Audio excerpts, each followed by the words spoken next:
a great saying by Henry Kissinger. It goes along the lines of, who controls the food supply controls the people, who controls the energy can control whole continents, and who controls the money can control the whole world. Alternative energy has been seen in the past as a necessary evil without people actually looking into it too much.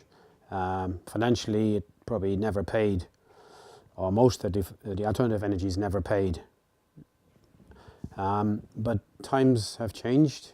The rising utility costs, in particular electricity, oil and gas, have given rise to the alternative energies maybe becoming interesting to people.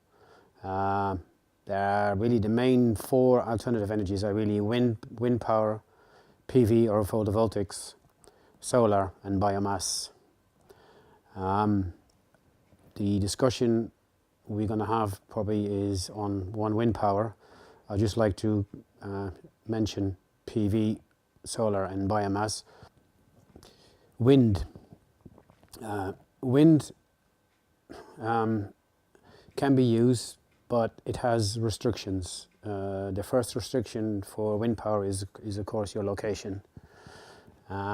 If you look at the Mid-Éireann wind map, you're only talking about the coastal areas and some elevated sites in Ireland or mountains, right? So that is a disadvantage from wind if you want to make it a feasible installation. Wind on the Irish coastal lines is generally around 5.5 to 6 meters per second, which gives a reasonable efficiency on the wind power.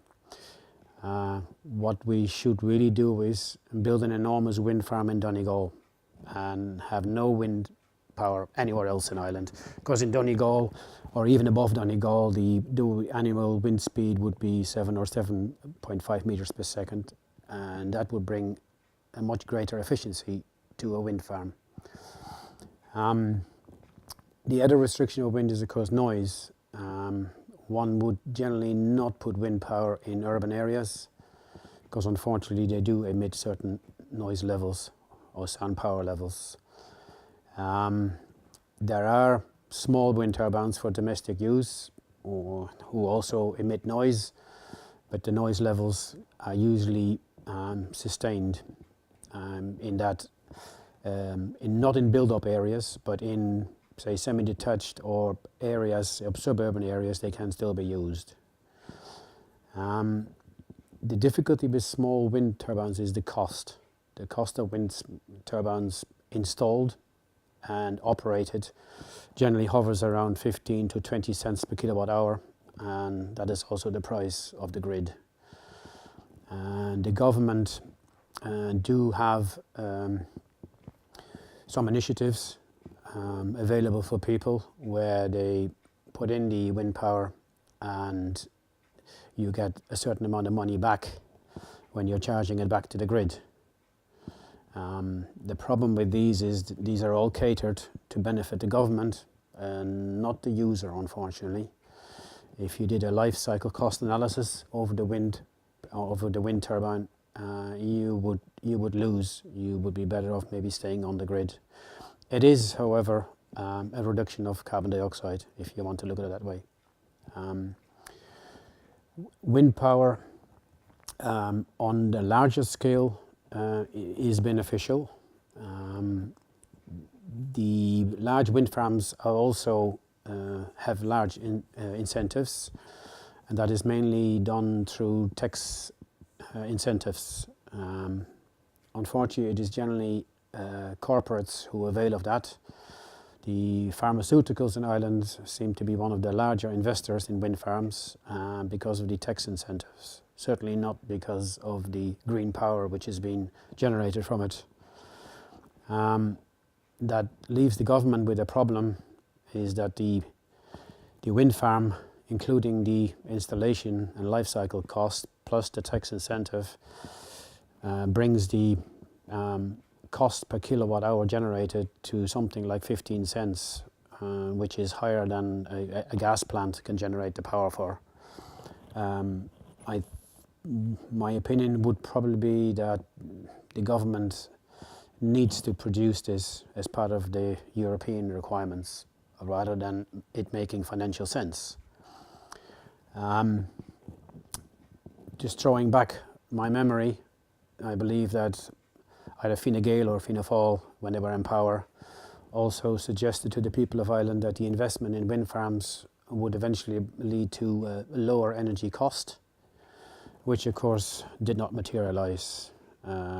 Actually, the opposite is probably more true, because last year EirGrid through ESB Networks increased their prices with 9% to cover the additional capital investment which was required to bring the power from the wind farms between east and the west coast.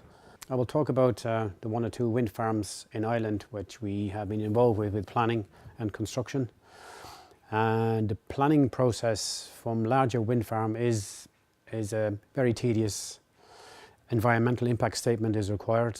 The elements we would probably take part in is noise and EMF, electromagnetic radiation, and the height of the wind farm itself as well.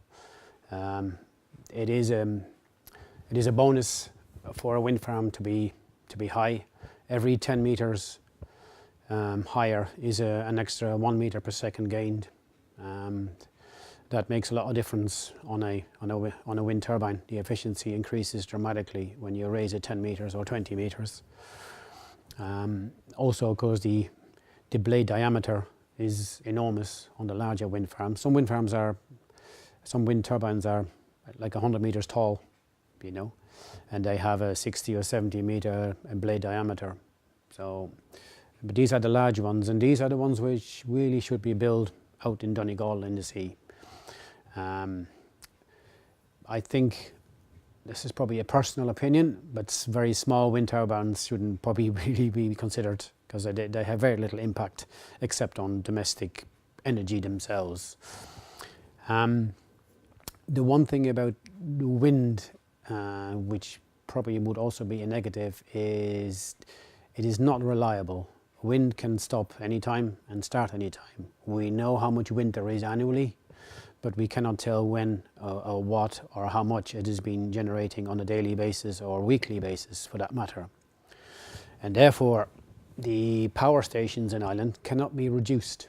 You know, most of the power in Ireland is generated by fossil fuels still, but that cannot be made any smaller just by using wind, because on a day when there is no wind, we still need to generate the power.